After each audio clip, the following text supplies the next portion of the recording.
Hi friends, இப்போ நான் பார்த்தீங்கன்னா நான் கடைக்கு போகிறேன். மேனாக்கு மீன் வாங்க போகிறேன். ஏன்னா நேற்று போயிருந்தேன். போய் பார்த்தீங்கன்னா எனக்கு அமாவாசைனால மீன் கடை எதுவுமே இல்லை, கறி கடை எதுவுமே இல்லை. போய் திரும்பி தான் வந்தேன். மேனாக்கு பார்த்து ரொம்ப ஏமாந்துச்சு. அதனால இன்றைக்கி இப்போ தான் மேனாக்கு சொல்லாமலே போகிறேன். ஏன்னா சொல்லிட்டு போன மாதிரி ஆசை வச்சிடும். அதனால போய்ட்டு கடைக்கெல்லாம் மன வருத்தாயிடும். அதனால தான் சொல்லாமல் போகிறேன். போயிட்டு ஒரு ரகசியமாக வாங்கி வந்து கொடுத்து பார்ப்போம். என்ன சொல்லி பார்க்கலாம். கிடச்சிச்சின்னா லக்கு, இல்லைன்னா இல்லை. அதுதான் ஃப்ரெண்ட்ஸ். ஏன்னா குழந்தைக்கு பால் கிடைக்கல சொன்னாங்க. அதனால் இதை வாங்கி கொடுத்தா பால்க்குன்னு சொன்னாங்க. அதனால தான் இப்போ நான் போகிறேன். சரி, போயிட்டு அங்கே போய் மீன் கடை பண்ணி வீடியோ எடுத்துகிட்டு நான் வரேன் ஃப்ரெண்ட்ஸ். வாங்கி ஃப்ரெண்ட்ஸ் போகலாம்.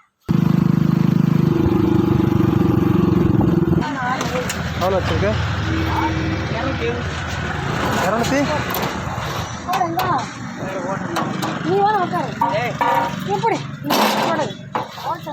எவ்வளோ ஆச்சு? 20. 70. 50 வாங்கிக்கிங்க. நீங்கள் சொல்கிறது நானும் வந்துட்டேன். ஒரு விஷயம்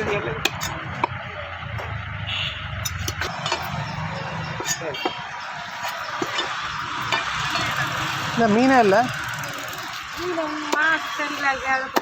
ஆரம்பிச்சிடும்.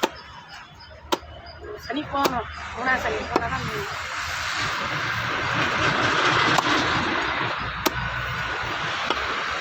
என்னவா அவருக்கு வேறு வேறு மீன் கேட்குறாரு. நெத்திரி ஏரா கேட்குறாரு, சங்கரா கேட்குறாரு. 2 கிலோ சங்கரா 1 கிலோ அப்படி மொத்தத்துக்கு 2 கிலோ காணாங்கத்தை கொடுத்துடலாம். நல்லதாக பிடிக்கும். குழம்புக்கு வேணுமா? வேறு எதுக்கும் வேணாம்.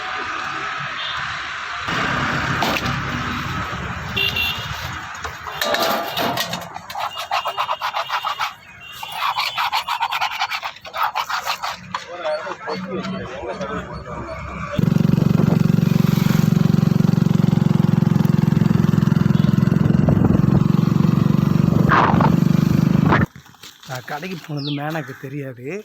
அதனால் நான் வண்டி கூட தள்ளிட்டு வரேன். சத்தம் இல்லாமல் போய் என்ன பண்ணேன், வண்டி நிப்பாட்டுருந்தேன். ஏன் தெரியுமா? போன வாட்டி குலாப் ஜாமுன் செஞ்சுட்டு இது என்னன்னு சொல்லிட்டு கெஸ் பண்ணி சொல்லிச்சுல. அதனால தான் இப்போ நான் என்ன பண்ணுறேன், இந்த மீன் வாங்கியிருக்கேன். இந்த மீன் வாங்கிட்டு இது என்னென்னு கெஸ் பண்ணி சொல்ல போகிறேன். தெரியாது. நான் போனது நான் தண்ணி தான் பிடிச்சிருந்தேன். அதை பாருங்க, தண்ணி தான் பிடிச்சிருந்தேன். அதனால் இப்போது நான் கேட்க போகிறேன். வாங்க மேலே கண்டுபிடி தான் பார்க்கலாம்.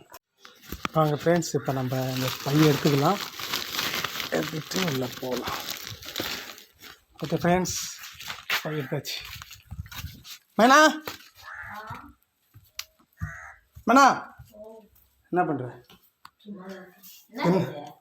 என்ன அதில் கண்டுபிடி. எங்கே போயிட்டு இருந்தாவா? நான் எங்கேயோ போனேன். தண்ணி பிடிச்சி தான் இருந்தேன். உங்களுக்கு தெரியாமல் ஒரு இடத்துக்கு போயிட்டு வந்தேன். இது என்னன்னு கண்டுபிடி சொல்லிட்டு பார்ப்போம். ஆப்பிள் இல்லை. 3 சான்ஸ். 1 போச்சு. இப்போ சொல்லு. பேக்கரி ஐட்டம் இல்லை, 2 போச்சு. அடுத்தது கறி இல்லை, தோத்துட்டேன். சொல்லிட்டா? இது மீன். இப்போதான் போனேன். போயிட்டு வாங்கிட்டு வந்துட்டேன். சொல்லவே இல்லை போனது. ஆமாம், இது வவா மீன். அன்றைக்கி நீ சொன்னல குலாப் ஜாமுன் செஞ்சுட்டு என்ன அது கண்டுபிடி சொன்னல, அதான் இன்னைக்கு நான் சொன்னேன். எப்படி இது நம்ம இது நான் நினைக்கவே இல்லை. தண்ணி தானே வெளியே பிடிச்சிருந்ததா எனக்கு தெரியும். நீ போனது தெரியாது எனக்கு. ஏன் தெரியுமா? நேற்று பாப்பாவுக்கு பால் கடையில் சொன்னல, அதனால் நேற்று போனேன். நேற்று அம்மாவுக்கு வந்து கறி கடை எந்த மீன் கடை இல்லை. அதனால இன்னைக்கு காலையில் உனக்கு தெரியாமல் போய் வந்துட்டாங்க. நேற்றே நீ ஆசைப்பட்டேன் போய் வாங்கலான்னு சொல்லிட்டு, கிடைக்கல. சரி, இன்றைக்கி சொல்லிட்டு போனேன். கிடைக்காம போயிடுச்சுன்னா அதனால தான் சரி நான் சொல்லாமல் போயிட்டு கிடைச்சா வாங்கிக்கலாம், இல்லைனா வந்துலாம் போனேன். ஆனால் 3 மீன் வச்சுருந்தாங்க. 1 மீன் போட்டு கொடுத்தாங்க. எப்படி இருக்குது? சர்ப்ரைஸ் பண்ணிட்டாருன்னு தான் சொல்லுவேன். எஸ், நான் இன்னைக்கு ஒரு க்ளோஸ் ஜார் சர்ப்ரைஸ் பண்ணேன். 2 நாளா மீன் கேட்டுதான் வாங்கிட்டு வரேன். நிறைய எப்பவுமே வருவாங்க, மீன் அவங்க வரல. அதனால நீங்க சொல்லாம போயிட்டு தண்ணி தான் ஃப்ரெண்ட்ஸ் பிடிச்சதான் எனக்கு தெரியும். இப்பதான் போய் மீன் வாங்கிட்டு வந்துட்டாரு. சரி, சமைக்கணும் ஃப்ரெண்ட்ஸ். மணி பார்த்தீங்கன்னா 9 ஆயிடுச்சு. ஆமாம் ஃப்ரெண்ட்ஸ், மணி பார்த்தா 9 ஆயிடுச்சு ஃப்ரெண்ட்ஸ். அவ்வளோதான் ஃப்ரெண்ட்ஸ். அப்புறம் பார்க்கலாம், சமைச்சிட்டு பார்க்கலாம் ஃப்ரெண்ட்ஸ். பாய். ஓகே ஃப்ரெண்ட்ஸ், நானும் பண்ணிட்டேன். சர்ப்ரைஸா? சர்ப்ரைஸ் பண்ணிட்டேன் ஃப்ரெண்ட்ஸ். ஓகே, பாய் பாய்.